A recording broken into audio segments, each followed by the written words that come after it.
For nearly 30 years, 70-year-old Samuel Harper worked as the gardener at the Grand Ashford estate. Every morning before sunrise, he watered the roses, trimmed the hedges, and carefully tended every flower. To the neighbors, Samuel was just an old employee earning a modest living. But no one knew the truth. Richard Ashford was a wealthy businessman who lived in the mansion with his two children, Brandon and Vanessa. Unlike their father, they looked down on everyone, especially Samuel. "Old man," Brandon laughed one afternoon.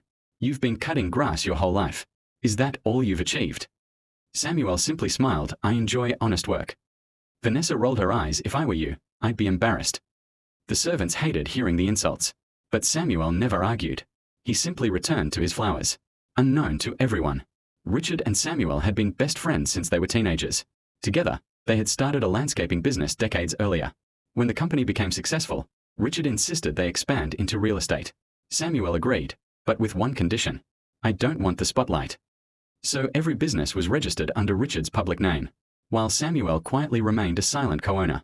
Only their lawyer knew the arrangement. Over the years, Richard became the public face of the empire. Samuel chose a simple life. He continued gardening because it brought him peace. Months before his death, Richard called the family lawyer. "If anything happens to me," he said, "make sure my children learn humility before they receive everything." The lawyer nodded. "I understand." Richard smiled. They've mistaken wealth for greatness. When Richard suddenly passed away from a heart attack, hundreds attended his funeral. Samuel stood quietly near the back, tears streaming down his face. Brandon noticed him. "What are you doing here?" Samuel answered softly, "I came to say goodbye to my friend." Brandon scoffed. "My father wasn't friends with gardeners." Several guests laughed. Samuel lowered his head. He didn't respond. The following week, the family gathered inside the mansion. Brandon and Vanessa couldn't stop talking about their inheritance. "I'll take the penthouse." "I want Dad's yacht." "The company should be mine."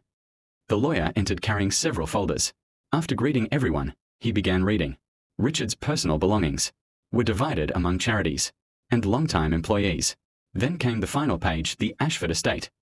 Everyone leaned forward, along with 51% ownership of Ashford Holdings. Brandon smiled confidently.